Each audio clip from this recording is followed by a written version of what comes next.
Hey, yo, it's David Gregory. And Nikki Llewellyn Gregory, and you're listening to Addicted to Betterment. It's a podcast for high achievers wired for sharpening themselves or those looking for a regular system to develop and level up their life. We've only got one shot at this life. Don't waste any opportunity to live alive and love your life. Let's do this together. Click on the follow button to make sure you get all of our episodes as they drop. We can do anything. We really can do anything. Think no limits. You can do anything, so can I. David and I are here today to talk right now about thinking bigger, to live bigger, to live the most fulfilling life that you possibly can. And I was just thinking about a story as we were preparing for this morning, and I texted one of my friends to reflect on the story. One of my friends and I went on a trip to Mexico. You know, like the first day that you go on a trip, I don't know if you're like this, but I always feel like the first day feels the longest because you're getting the lay of the land. You want to go check everything out. You're like doing everything you possibly can to get a full understanding of what all is there. And you're just not tired. You're just full of energy. And so that was this day for me. And I remember she and I went out on the beach and we were out there for what seems like hours. You know, we hadn't even thought about dinner. It was dark. The sun had gone down during this conversation. And it was just so energetic and life giving. And what we did was we sat out there, and I don't even know if it was intentional. I think it was just an organic conversation around how do we live the life we want? How can we design our ideal life? We talked about many things on the beach that day, but the one that I know both of us remember so well and celebrate together is we both agreed that we were going to have jobs that allowed us to work from anywhere at any time. We want to work from a laptop anywhere we want. And just thinking back, it feels not so long ago, but it was well before, the pandemic shut down the world and many people were forced to do this differently. We got on this path to say, what if? What if? What would it look like? We started to take those steps and, fast forward for many years, well before the pandemic, we were both positioned to be able to work that way because it was the life that we were designing for ourselves. We didn't want limits. We didn't want drive time. We didn't want overhead for our workplaces with huge bills for the real estate that we needed for brick and mortar spaces. And I reflect on what was it that allowed me to think bigger. I got outside of my normal space. We went to the beach. For me, ocean, water, nice weather helps me think more clearly. I was with one of my biggest thinking friends, and I allowed my mind to have no limits, and we just dreamed. And so many times, like I said, we've celebrated that conversation and then the accountability that we've had to stay true to, like, what are we doing? What are those next steps? And for years, we have been working this way, and it's just provided a much more fulfilling life for our, the work portion of our bucket. So David, I know we chose this topic for a reason today because a couple things have come up for us that we're like, we just need to think bigger. Like that's what we need to do. We need to force ourselves to think bigger. Tell us a little bit more about your take on this. So, you and I were recently in California and we went to one of our favorite places, Newport Beach, California. If you haven't been to Newport Beach, California, do yourself a favor. Go there. It's spectacular. It's beautiful. But we were in Newport Beach, and as we were driving down the road, you made a comment that stuck with me, and it propelled several conversations following that, which is one of the reasons why we chose to do this topic. We're both pretty fired up about this right now. But you made the comment as we were driving down the road. You said, "Oh man, being here makes me think bigger." And I asked the question, tell me more. What do you mean by that? Explain what you mean by think bigger. And you went on to elaborate on in business, in life, in our circumstances. It challenges you to think bigger. And so I know we both had examples in our life that challenge us, people in our life that challenge us to think bigger. It's so cliche. You see it in advertisements, you see it, on billboards, think bigger. But the reality is we do limit ourselves in how we think often. And so I think the components that I'd love to dive into today that make up thinking bigger. Let's talk about our mind. I feel like that's a big component. Our environment, the environment that we are in, and then the people in our lives. What do you think about that, Nikki? What if we dive into those three things today? I think that sounds great. And I also just have to say that, as we were in California at an amazing gym, we love Lifetime Gym. So we go there in our community in Indianapolis, and then we love to go check out other Lifetimes in other communities. So as I was on the treadmill, I started to Google or Zillow real estate. And I would say the most fixer upper oriented home was about $3 million. So, and David and I see my vision board over here, which really ties into thinking bigger. I'm like, this is going to force me to think bigger because if I want to live in something that is, a conducive home for us, if the cheapest one around here that is a major fixer upper is $3 million, I think we're going to have to start expanding our thought processes and possibilities. So, but I do agree with you, David, how we think, what we are feeding our mind, how our thought processes are going, our environment and how we set ourselves up for success in that environment to inspire us and help us be clear. And then the people that we're around that amplify our opportunities and back and forth, that we're able to really help each other go to new heights and do bigger things. I really think that's it. So let's dive right into mind. Before we start talking about the mind and how we challenge ourselves to think bigger, I'd like to pause for a second. And if you're listening to this today, think of an area in your life that you need to think bigger. So, Nikki, you just shared the story about when we were in California. And as you were just talking, just sharing this, it challenged me in ways to think bigger. And our goal for this episode today is that you and I challenge each other, and anyone who's listening to this, that you find an area in your life that you determine and you have a clear plan for thinking bigger for that area in your life. So pause for a second, think, what is an area in your life that you need to think bigger? So with that, the mind and what you are pouring into your mind makes up such a big component of whether you're thinking big, whether you're thinking small.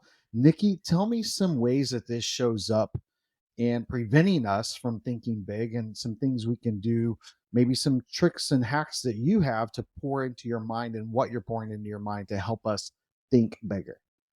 Yeah. So, law of attraction is very real. And the way we think attracts what we see and what's around us. And so, you go through phases of life that attract things based on where you're stuck in your head.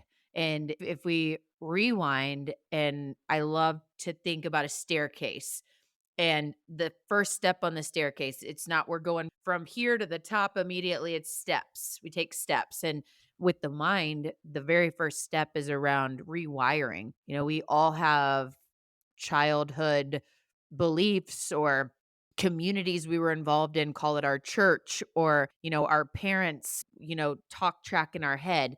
And we believe things because of how we were brought up or how our environment or people around us shaped us. And so the first step is to think about, why do I think this way about this? What are the limiting beliefs that I have in my mind that I need to cancel? And so there are beliefs around I can't. And we're going to talk today about affirmations and how important that is. But the first is to be very aware of some of the inner wiring that might need to get reworked. And the best way that I've ever learned to overcome that, aside from environment and people, is like I feed my mind what I read, what I listen to, proactively picking up books to help myself advance. And David put out that challenge like, what is that one area? So call it financial. There's a book that in my financial life, we use these cards to reiterate what this book has taught me over my life. David and I do this, but it's Secrets of a Millionaire Mind. And Secrets of a Millionaire Mind, that book is really about the hard wiring that we might have about money. Like money is the root of all evil. Money is about selfishness, right? And we have to go to the core and really understand like what are those things that we have to rewire. I believe strongly that in order to change your reality, you have to change your mentality. So, in order to change the reality that you're currently living in or that you're currently experiencing, you have to change the way you see it mentally. So, how do I do that? Well, For me, I know we talk a lot about morning routine. I believe strongly that you have to work on your mind as much as you work on anything, because if you get your mind right, or if you see things properly in the right perspective, it really affects every area of your life. So morning routine for me, affirmations. What you feed your mind is what you're going to get out of life. It's that simple. If you pour into your mind positive goals and challenge yourself to see things bigger, or to be abundance minded versus scarcity minded, and that takes a lot of work. It takes a lot of work to overcome those neural pathways that we already have in our mind. One of my favorite books around this topic is Winning the War in Your Mind by Craig Rochelle, an absolutely powerful read that talks about how to change the way you think about things and to think bigger, and to eliminate some of the negative thoughts that we have and the limiting beliefs that we have in our head. But in order to change the reality, you have to change your mentality. So, in order to start thinking big about that area of your life that you already identified as an area that, man, I've got to stretch myself, I've got to think bigger, I've got to do more, achieve more, or experience more, live a more fulfilling life, you have to start with the way you think about it. And books, affirmations, podcasts, which by the way, Addicted to Betterment is a great way to do that. A shameless plug for Addicted to Betterment. You're already listening, so thank you so much. Any additions to that, Nikki? Yeah, no, I think it's a hybrid between a growth mindset and an abundance mindset. Growth mindset is what am I proactively pursuing that helps me consume content to develop myself in certain areas, or just your whole life to be focused, like David said, on what is this one area that you're working on right now to think bigger. What types of things are you feeding your mind to help you do that? Reading books, listening to podcasts, going to events and learning from other people. And then I think the other side of it is this abundance mindset. We always talk about two sides of the coin. It's like developing ourselves and growing in ourselves, but also what am I doing to develop and grow others? And so it's just that's the core of who we are and what we believe. You have to be doing both. It's never I'm doing this just for me. It is so much of what we're pouring into ourselves to be able to make the greatest impact we can make on the world, which is to pour in and help other people. But the abundance that we work on with our mind, which is around gratitude for what we have, believing that there are really no limits, and what that turns into when we're around other people and supporting them and what we want and other people for us is celebrating their success and uplifting their dreams. We've all experienced like the naysayers and the dream squashers, and an abundance mind not only builds us but helps to build other people. I think that's so important. And then, getting a little bit more tactical here, I guess, is in our mind, we must have vision for our life, right? We have to know clearly for our life what is our vision, and that iterates and changes over time, and break that down into goals. What steps am I going to take to accomplish this vision, and writing those down and revisiting those regularly, and then the affirmations that we have in order to get there. So having a clear vision, breaking down those goals, and then regularly affirming. And I know this goes right into David's passion for morning routine time. David, you want to take that for a minute? Yeah, I'm thinking about how we vision our lives. So I'm thinking about when you and I met. I'll share my own personal side of this. I would had went through a divorce, was in just a challenging time in life, and at that season, the one thing that I knew that I wanted was a great relationship, and I challenged myself to think bigger about who I was, the life that I was living, the relationship that I wanted to experience. And what I did is I wrote those down. I wrote all of that down to visit it, and I would look at it. And then every time I was in a potential relationship, I would look at those things and did they measure up to that thinking big?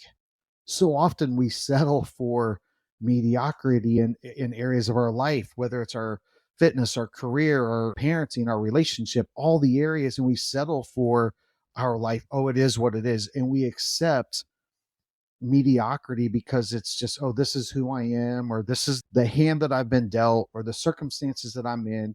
We don't have to do that. We can think bigger. Most people are living a life of quiet desperation and not allowing themselves as they did when they were a teen or a child.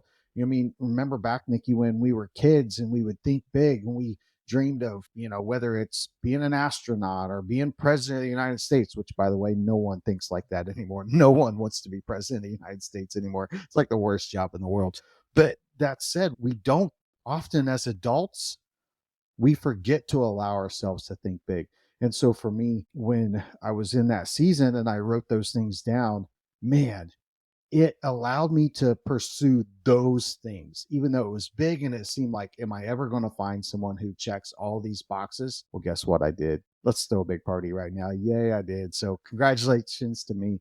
But that being said, I challenged myself to think big and to go after it. Well, and congratulations to me too. I am just so honored and fulfilled to be able to spend time talking about one of the things I love the most throughout all of these episodes with my husband. David, when you and I met, and for a solid year, if not more, I remember you talking about a whole new life, a whole new life. You had a journal that you would use for your morning routine, and you'd carry around a whole new life, and you'd journal things and you'd write it out and you'd talk about stories and you'd talk about action steps. And that was your mantra for quite a while, even well past when we met. How do we create a whole new life? And I mean, for you, Mm-hmm. changed your career. You Mm-hmm. got, well, now remarried, but you were in a new relationship completely different. Mm-hmm. You moved from a community that you'd lived in for a very long time to a Mm-hmm. new one. Like, you created a whole new life, but that was by design. And so my question that I was just thinking for all of us is, when was the last time you spent time dreaming? Dedicated time to dream. Mm-hmm. And we've talked about the life wheel. It's such a great tool to help us stay focused and to get clear on where we want to go and where's the gap and just what are we going to do today to take those steps. But even bigger, the life wheel is each component of your life, all of the areas. What is the dream state for Mm-hmm. being a wife? Dream state. What do I want to be? How do I define that? What do I want to be? What do I want to do? What do we want to have? What do we want to give? And looking at that in your career. Again, dream scenario. What do I want to Mm-hmm. be? What do I want to do? What do I want to have from my career or in my career? And what do I want to give? And just dedicated time to dream, I think, is really key. And then we talked about morning routine time or whatever that routine is. The point is routine. How often are you revisiting your dreams? How often Mm-hmm. are you revisiting your vision, your goals? You look at the statistics that say for people who write down their goals, the difference in achieving goals when written down is an exorbitant difference, right? And we have to build ourselves every day to keep that going because we're going to get knocked off track. We're going Mm-hmm. to have days where we mess it up, or we're going to have people that cut us down or experiences. And when you can stay true to, like, here is the mission that I'm on and I see it so clearly. I've dreamed, I have my vision, I have my goals, and I affirm myself and believe I can. I mean, I really think that's a recipe for success. Man, what I heard you just say, take time to think. Carve out time. Carve out quiet time, quiet the noise. We live such a fast-paced life. I feel like you and I, we live such a fast-paced life, and I know everyone feels the same. You feel like, if I could have 28 hours in a day versus 24, I could actually get everything done and achieve everything. It still wouldn't be enough. If I had 32 hours in a day, it still wouldn't be enough. But carve out time. Carve out time. It doesn't have to be every day, but carve out time to think and then challenge yourself to think bigger and to dream. Carve out Mhm. time. It takes time. You have to be intentional about it. And when you were just talking about that, if people could understand that, how important it is to just take time, carve out time, be intentional about it, to think and to dream.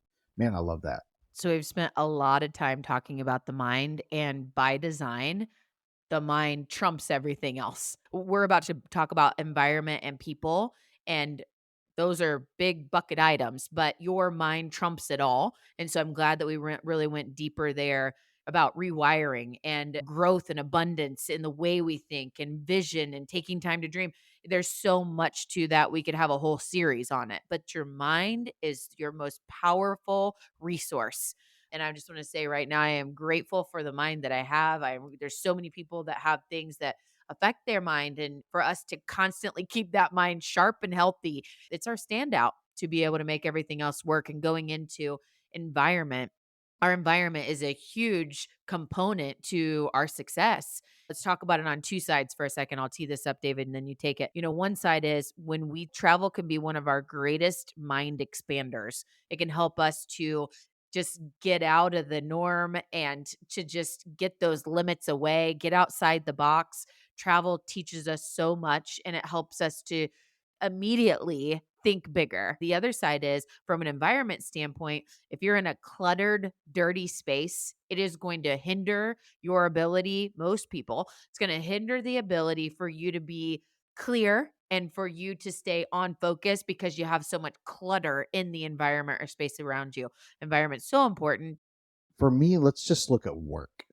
If I'm trying to achieve the goals that I set for myself in business, and I work super hard to be a top performer, to be a top producer. And so what's critical to me is the environment that I surround myself in. Does it challenge me? Does it enable me? Does it facilitate me achieving my goals, or does it hold me back? So, for example, if I go to the office some days, I try to avoid the office. I do my best, and I sometimes get a little shade for that. Why are you not in the office more? You know what? Because a lot of times I walk in the office and it changes my mindset.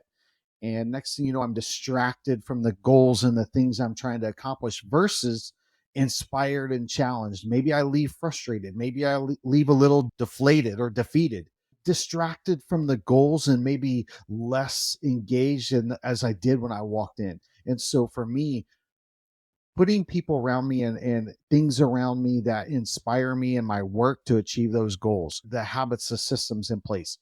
If it's parenting, trying to set myself up, being intentional about putting myself in a place to think bigger as a parent, to think bigger about how I can accomplish the goals with my kids and engage in that relationship and pour into them bigger. But for me, the environment that I surround myself in so that it enables me to pursue goals, think big, and do that without losing my energy. So I feel like your environment either inspires you or it drains you. It either elevates you and facilitates you being better. Your relationship at home, how you set that up.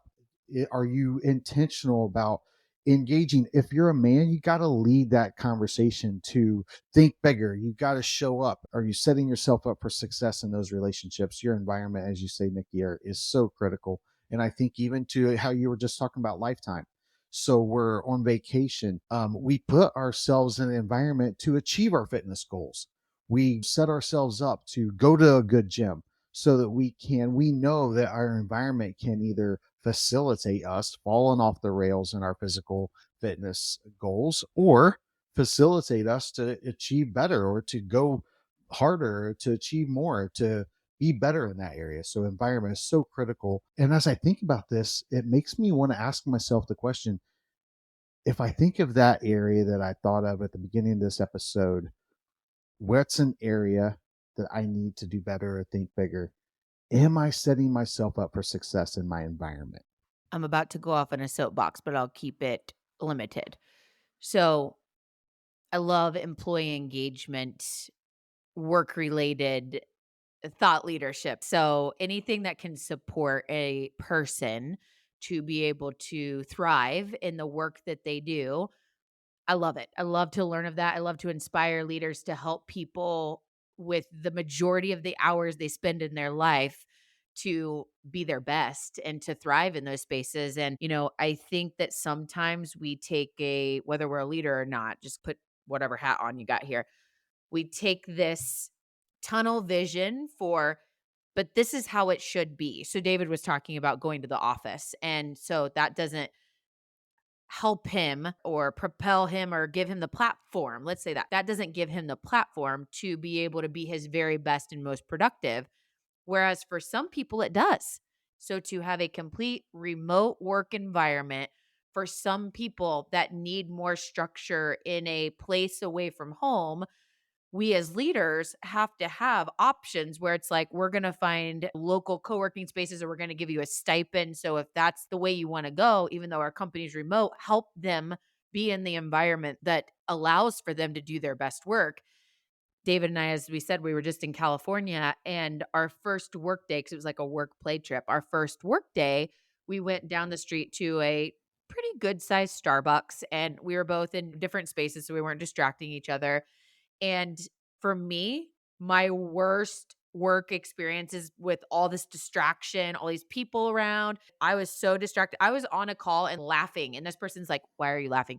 Because there's this bird that got into Starbucks, and I felt like I was on candid camera. I was watching people like they're like hovering over in the corner with their coffee. They didn't know what to do because the bird was chasing them around inside the Starbucks. And then, three of the Starbucks workers come out and they're like with brooms and all this trying to get this bird out the door. And I am just so freaking distracted to the point where there was two people that I was talking with during that time that later sent me an email checking in on the bird because I was just like, I can't Oh even my. function right now. So there's this, and then this lady, she comes in. She's on the phone walking around in her bra. Like, yes, it was like a sports bra, but it was just so distracting. She's talking, walking around in circles, like ranting on the phone. And I'm like, I cannot, like, let alone just so much going on, so many windows and people. David, on the other hand, that's like his best work environment. He's sitting in Starbucks, and I'm like, dude, did you see that bird? He's like, what bird? I'm like, "You didn't see the bird? This was a huge No scenario idea. happening inside the Starbucks," or the lady walking around with her bra, and he was like, "No, but I wish I would've." It's so interesting where for our different environment that helps us to thrive, there was a time in my life where I had an office that was an internal office in a building, and we painted that thing bright yellow. We had this big whiteboard, and I would go in as many mornings as I could early, light a candle, turn on my instrumental study music and my whiteboard, my computer, no distractions. I don't like windows. I don't, even though my Oh office does man. have windows, but I like to be laser focused. And around me, I see sticky notes on the wall that have listed my goals and what I'm focused on. It's like I see my pipeline and who I'm working on. I see my focus. I see my dream board and my vision board. I need that kind of a situation. Whereas other people need different environments. Like me. Think about when you dream, when you spend time to dream, where do you dream best? Near water, in the wilderness, next to your fireplace in your house? No one size fits all, and to be curious about other people's needs for that, A, to support them, not like, "We need to do it this way." No, we don't. I love to challenge that we need to do it this way. There is no we need or we should. It is what works for that person. And on the other side, you have to advocate for yourself and to put yourself in the right environment for you to thrive. Yeah, so that Starbucks experience that you talked about, that was like one of my best work days ever. And Nikki, let me just go on record to say if you put me in a room with no windows and no doors, I'm not going to accomplish anything because it's going to drive me crazy. So I love how you positioned that what works for some people won't work for others. The Starbucks situation, you came up to me and you're like, "Oh my gosh, did you see the bird?"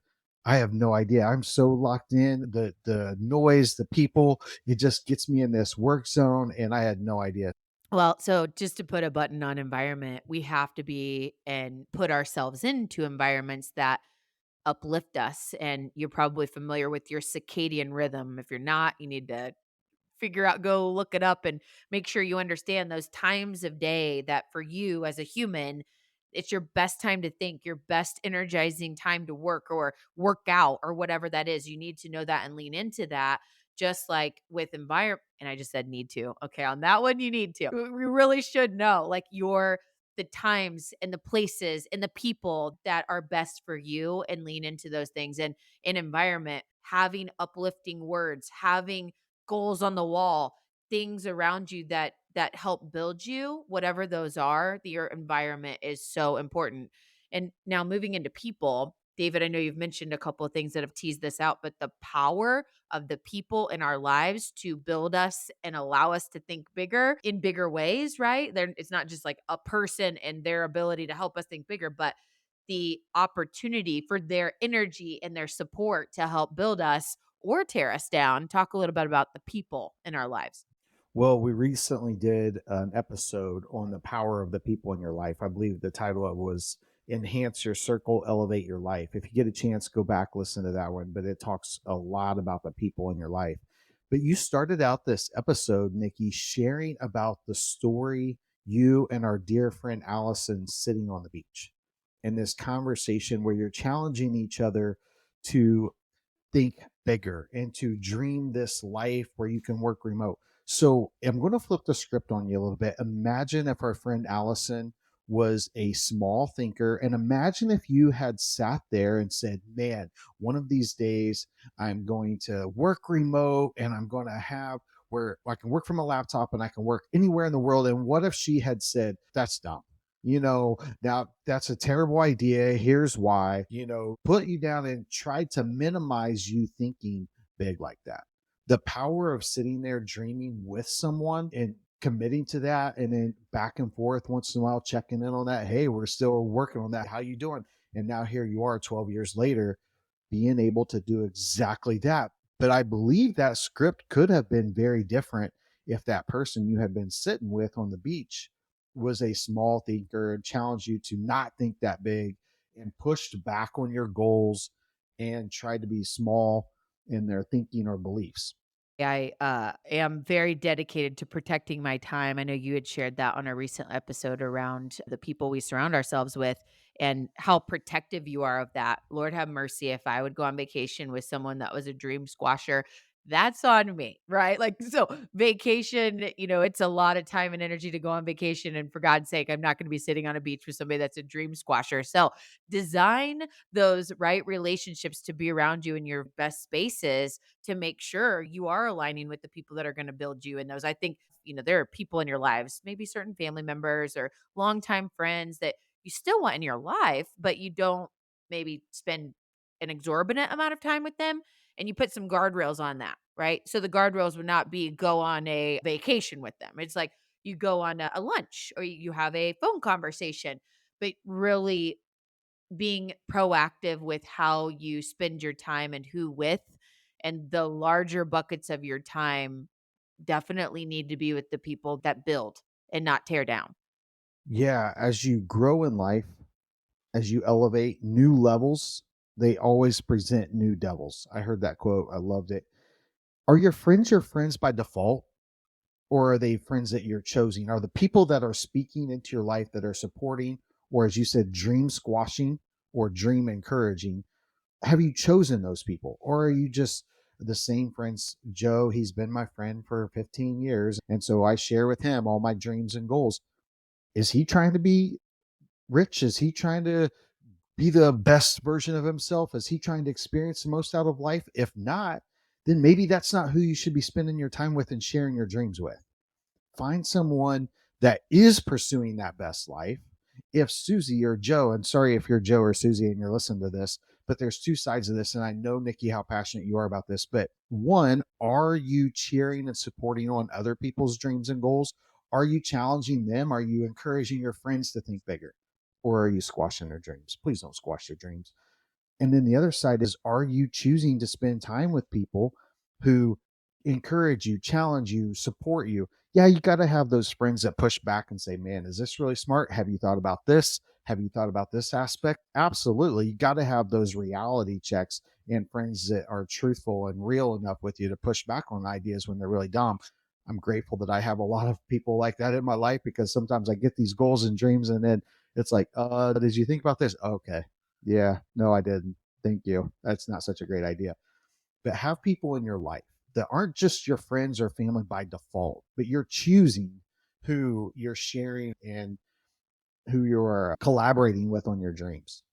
We can do anything. There really are no limits. Really, there aren't. So, are you dreaming and are you dedicated to taking action to achieve those dreams? Just remember what you're feeding your mind is so important, and the space that you're surrounding yourself in and the people that you're around. I mean, recipe for success. You're right. We really can do anything. We work really hard every other week to bring you great content that really helps you get better in life.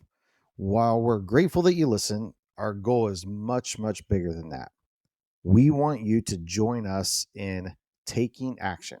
So, here are 3 action steps to wrap us up that can help us dream bigger with no limits. So, here we go. Number 1, work on your mindset. In order to change your reality, you must first change your mentality. Choose one habit or action you're going to implement today to expand your mindset. Number 2, ask yourself, are you setting yourself up for success in the environment that you're in? If you're not, change it. Number 3, lastly, maybe most importantly, take a look at the people you're dreaming with. Are they dream inspirers or are they dream squashers? No one wants to be around a dream squasher. So pick one person today that inspires you to think big. No, inspires you to think bigger, and get them on your calendar. Do it. So, you just listened to this episode. Now, join us in being addicted to betterment. Subscribe to the show, share with your friends, tag us, and please take a moment, leave a review. Yeah, we do want your stars, but we really want the feedback.